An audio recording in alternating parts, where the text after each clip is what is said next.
प्रियांक खरगे का जगत तालाब निर्माण कार्य पर बड़ा आरोप। Lake front development of tank bund road पर प्रियांक खरगे ने खड़े किए सवाल। अधिकारियों पर क्रिमिनल केस दर्ज करवाएंगे प्रियांक खरगे।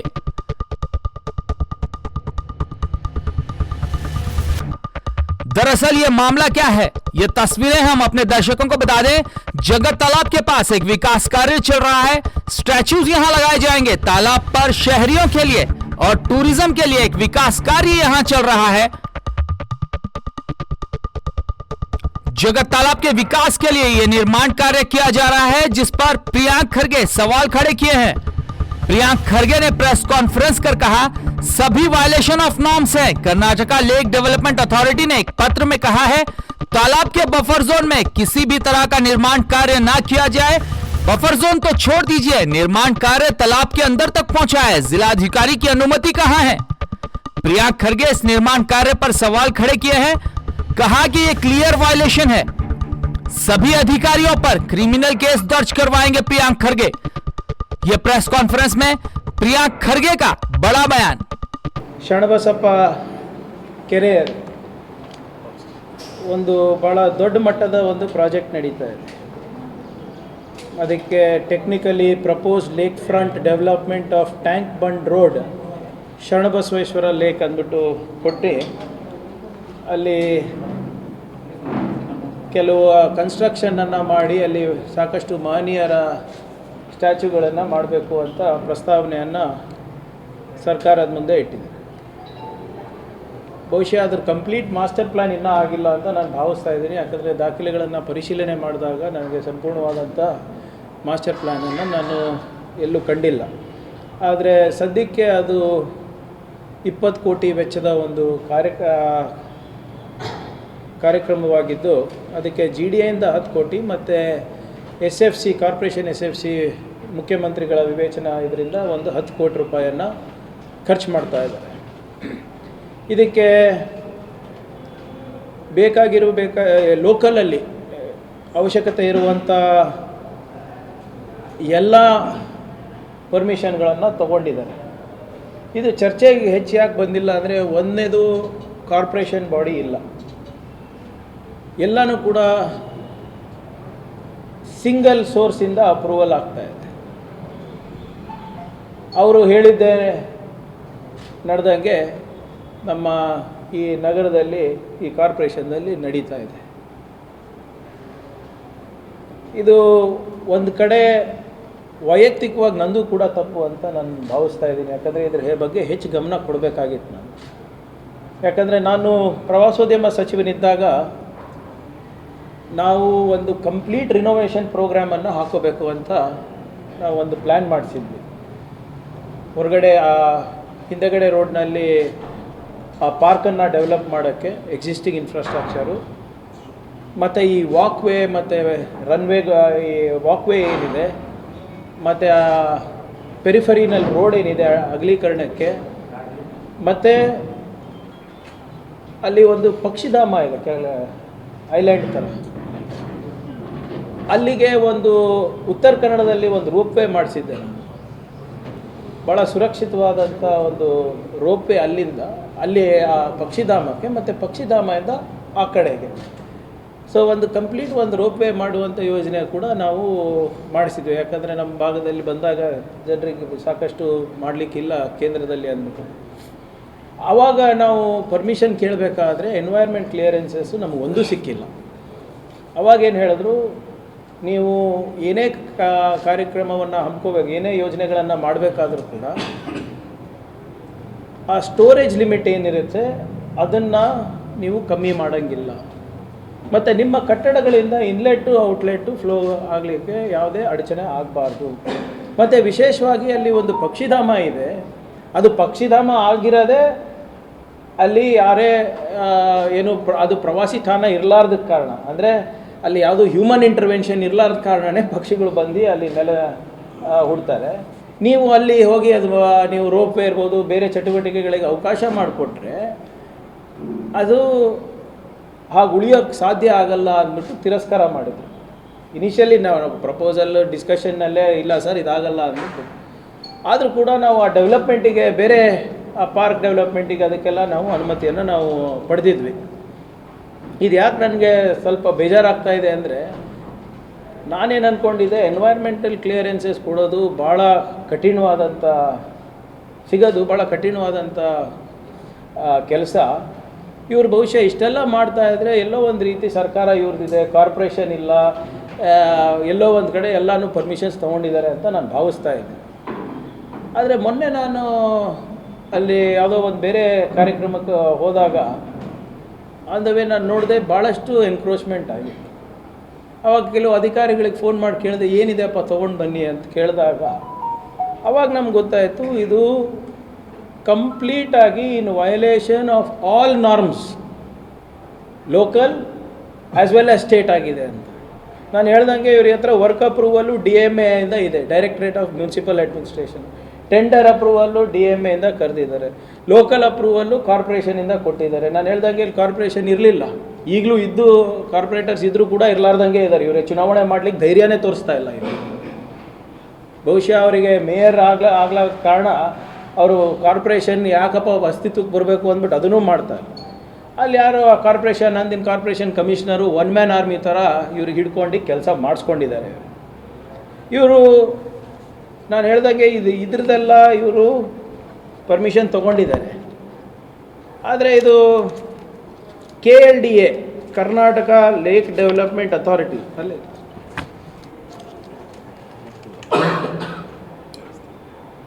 ಕರ್ನಾಟಕ ಕೆರೆ ಸಂರಕ್ಷಣಾ ಅಭಿವೃದ್ಧಿ ಪ್ರಾಧಿಕಾರದವರು ಅವರು ಒಂದು ಲೆಟರ್ ಬರೀತಾರೆ ಮಹಾನಗರ ಪಾಲಿಕೆ ಆಯುಕ್ತರಿಗೆ. ಅವರೇನು ಹೇಳ್ತಾರೆ, ಕರ್ನಾಟಕ ಕೆರೆ ಸಂರಕ್ಷಣೆ ಮತ್ತು ಅಭಿವೃದ್ಧಿ ಪ್ರಾಧಿಕಾರ ಸಹಮತದೊಂದಿಗೆ ನಿರಾಕ್ಷೇಪಣಾ ಪತ್ರವನ್ನು ನೀಡಲಾಗಿದೆ.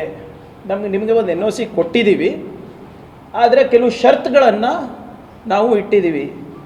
6 ಷರತ್ತುಗಳನ್ನು ಅವ್ರು ಹಾಕ್ತಾರೆ.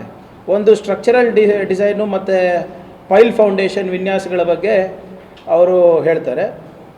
3ನೇದು ಏನು ಹೇಳ್ತಾರೆ ಅಂದರೆ, ಕೆರೆ ಬಫರ್ ಝೋನ್ನಲ್ಲಿ ಯಾವುದೇ ರೀತಿಯ ಕಟ್ಟಡಗಳನ್ನು ನಿರ್ಮಿಸುವುದನ್ನು ನಿರ್ಬಂಧಿಸುತ್ತದೆ. ಅಂದರೆ ಬಫರ್ ಝೋನ್ನಲ್ಲಿ there should not be any sort of construction. ಇಲ್ಲಿ ಬಫರ್ ಝೋನ್ ಬಿಟ್ಬಿಡಿ, they have encroached upon the lake, ಒಳಗಡೆ ಹೋಗಿಬಿಟ್ಟಿದ್ದಾರೆ. 5ನೇದು ಏನು ಹೇಳ್ತಾರೆ, ಕರ್ನಾಟಕ ಕೆರೆ ಸಂರಕ್ಷಣೆ ಮತ್ತು ಅಭಿವೃದ್ಧಿ ಪ್ರಾಧಿಕಾರ ಅಧಿನಿಯಮ 2014ರಂದು ತದನಂತರದ ತಿದ್ದುಪಡಿಗಳನ್ನು ಕಟ್ಟುನಿಟ್ಟಾಗಿ ಪಾಲಿಸತಕ್ಕದ್ದು ಅಂತ ಹೇಳ್ತಾರೆ. ನಾವು ಇದು ಆ್ಯಕ್ಟ್ ಏನು ಹೇಳುತ್ತೆ ಅಂತ ಕೂಡ ನಾನು ನಿಮಗೆ ಹೇಳ್ತೀನಿ. ಇವರೇನು ಮಾಡ್ತಾರೆ, ಅದು ಸ್ವಲ್ಪ ಹೊತ್ತರಲ್ಲಿ ಬರ್ತೀನಿ. ಇವರೇನು ಹೇಳ್ತಾರೆ, ನಾವು MI ಇಂದ ನಾವು ಟೆಕ್ನಿಕಲ್ ಅಪ್ರೂವಲ್ ತೊಗೊಂಡಿದ್ದೀವಿ ಅಂತ. ಇವ್ರದ್ದೇ ಇಂಜಿನಿಯರ್ಗಳು ಹೋಗಿ MIಗೆ ಸಬ್ಮಿಟ್ ಮಾಡ್ತಾರೆ. ನಾನು ಹೇಳ್ದಂಗೆ ಒನ್ ಮ್ಯಾನ್ ಆರ್ಮಿ, ಆವಾಗಿನ ಕಾರ್ಪೊರೇಷನ್ ಕಮಿಷನರ್ ಯಾರು ಕೈಗೊಂಬೆ ಕೆಲಸ ಮಾಡ್ತಾ ಇದ್ನೋ ಏನು, ಅವರು 10/1/2020ರಲ್ಲಿ technical appraisal committee office of chief engineer minor irrigation ಬೆಂಗಳೂರಿನಲ್ಲಿ ಒಂದು ಮೀಟಿಂಗ್ ನಡೀತದೆ. ಇದರಲ್ಲಿ ಜನರಲಿ ಎಲ್ಲ ಕಾಮಗಾರಿಗಳದ್ದು ಟೆಕ್ನಿಕಲ್ ಅಪ್ರೂವಲನ್ನು ಕೊಡುವಂಥ ನಿಟ್ಟಿನಲ್ಲಿ ಸಭೆಗಳು ನಡೀತವೆ. ಅಲ್ಲಿ ಕಲಬುರಗಿ ನಗರದ ಕೆರೆಯ ಮೂಲಭೂತ ಸೌಕರ್ಯ, ಟ್ಯಾಂಕ್ಸ್, ಬಂಡ್, ರಸ್ತೆ ಹೊಂದಿಕೊಂಡು ಹಾಗೂ ಅಭಿವೃದ್ಧಿ ಕಾಮಗಾರಿ ಅಂದಾಜು ಪಟ್ಟಿ, ಅಂದಾಜು ಮೊತ್ತ 1,000 ಲಕ್ಷ, ಅದ್ರ ಬಗ್ಗೆ ವಿವರಣೆ ಇದೆ. ಅವರು ಕೆಲವು ಆಕ್ಷೇಪಣೆಗಳ ವ್ಯಕ್ತಪಡಿಸ್ತಾರೆ. ಪ್ರಮುಖವಾಗಿ ಅವರೇನು ಹೇಳ್ತಾರೆ, the pile foundation is not necessary which will disturb the bund and the load is not heavy. Piles are driven where hard strata is met with at very deep depth of heavy loads ಅಂತ ಹೇಳ್ತಾರೆ. ಅಥವಾ ಇನ್ನೊಂದು ಅವರ ಏನು suggestion ಕೊಡ್ತಾರೆ ಅಂದರೆ, the tank bund is also serving as a road, there for it is better to provide RCC column at the toe of the existing bund on the upstream at suitable intervals and to provide cantilever beams towards the bund and then provide pavement slab or else provide short columns on the bund over RCC mat as per structural design. Senior structural engineer to be consulted in matter especially in respect of lift irrigation schemes. Round RCC columns are preferred. M30 to be used as columns will be underwater as per IS 456. The column reinforcement to be treated for prevention of corrosion ಅಂತ ಇವ್ರು ಕೆಲವು ಸಲಹೆ ಕೊಡ್ತಾರೆ. ಈಗ MI ಅವರು ಇಷ್ಟೆಲ್ಲ ಹೇಳಿದ್ಮೇಲೆ where is the compliance ಅಂತ ನಂದು. ಈಗ ಒಂದು ಟೆಕ್ನಿಕಲ್ ಅಡ್ವೈಸರಿ ಕಮಿಟಿಗೆ ಹೋದಾಗ ಕೆಲವು ಸಲಹೆ ಕೊಡ್ತಾರೆ. ಆ ಸಲಹೆ ಕೊಟ್ಟ ಮೇಲೆ ಅದ್ರ ಕಂಪ್ಲೈನ್ಸ್ ಆಗಬೇಕಲ್ವಾ? ಅಥವಾ ನಾವು ಹೇಳಬೇಕಲ್ಲ, ನಿಮ್ಮ ಈ ದಿನಾಂಕ ಈ ಮೀಟಿಂಗ್ನಲ್ಲಿ ಇವ್ರ ಸಮ್ಮುಖದಲ್ಲಿ ಈ ಕೆಲವು ಅಭಿಪ್ರಾಯಗಳು ಬಂದವು, ಈ ಅಭಿಪ್ರಾಯಗಳನ್ನು ನಾವು ಗಮನಿಸಿ ಇದಕ್ಕೆ ತಿದ್ದುಪಡಿ ಮಾಡಿ ನಾವು ಮತ್ತೊಮ್ಮೆ DPR ಅನ್ನು ಮಾಡಿಬಿಟ್ಟು ಮತ್ತೆ ಸಬ್ಮಿಟ್ ಮಾಡಬೇಕಲ್ವಾ? ಅದು ಯಾವುದೂ ಆಗಿಲ್ಲ. ಆ ಹಳೆ ಪ್ರಪೋಸಲನ್ನು ಮತ್ತೆ ಎಲ್ಲ ಕಡೆ ಸರ್ಕ್ಯುಲೇಟ್ ಮಾಡಿದ್ದಾರೆ ಪರ್ಮಿಷನ್ಗೋಸ್ಕರ. ಈಗ without any compliance report of what minor irrigation department has said, same plan is been sent for up to approval for technical appraisal committee of member secretary of MI. ಮತ್ತು ಆಶ್ಚರ್ಯ ಏನಪ್ಪ ಅಂದರೆ, ಇವರು ಸ್ಟೇಟ್ ಲೆವೆಲಲ್ಲೆಲ್ಲ ಹೋಗ್ಬಿಟ್ಟಿದ್ದಾರೆ ಪರ್ಮಿಷನ್ ತಗೊಳ್ಳೋಕ್ಕೆ.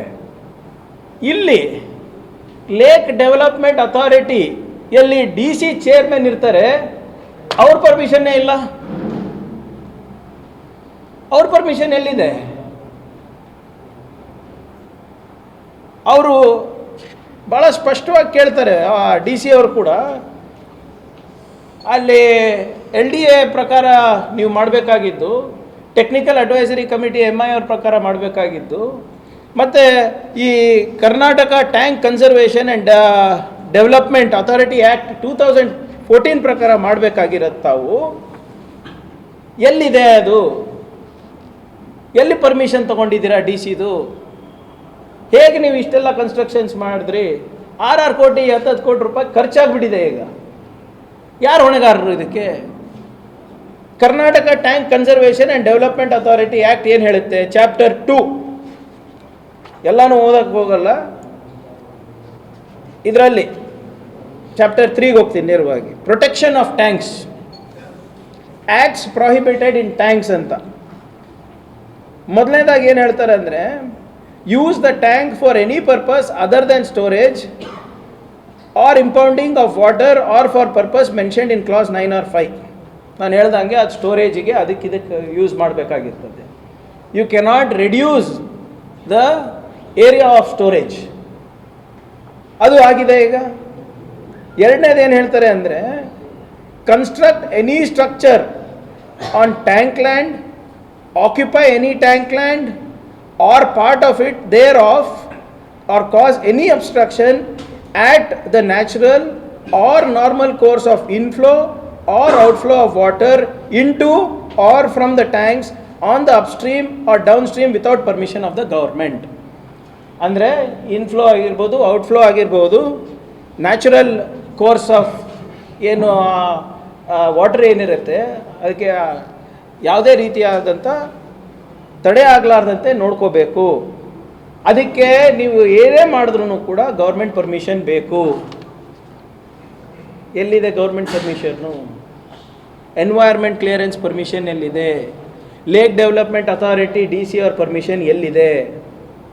6ನೇ ಪಾಯಿಂಟ್ ಏನು ಹೇಳ್ತಾರೆ? Construct roads, bridges and likewise other structures within the tank area including tank bund without permission of government. ಇದು act ಹೇಳ್ತಾ ಇದೆ. ಇದು ಕ್ಲಿಯರ್ ವೈಲೇಷನ್ ಆಗ್ತಾ ಇದೆ. ಇದಕ್ಕೆ ಯಾರು ಅವಕಾಶ ಮಾಡಿಕೊಟ್ಟಿದ್ದು? ಹೇಗೆ ಅವಕಾಶ ಮಾಡಿಕೊಟ್ರು?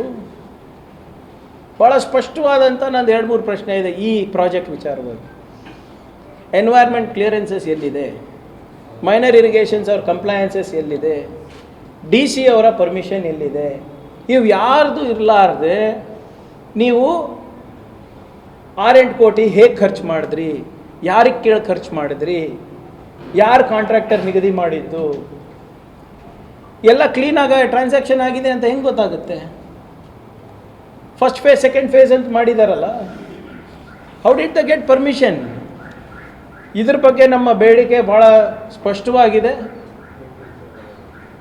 ಇನ್ನು 15 ದಿನದ ಒಳಗಡೆ ಇದ್ರ ಕರೆಕ್ಟಾಗಿ ಸ್ಪಷ್ಟನೆ ನೀಡಿಲ್ಲ ಸರ್ಕಾರದವರು ಅಂದರೆ ಎಲ್ಲ ಅಧಿಕಾರಿಗಳ ಮೇಲೆ ನಾನು ಕ್ರಿಮಿನಲ್ ಮೊಕದ್ದಮೆ ದಾಖಲೆ ಮಾಡ್ತೀನಿ.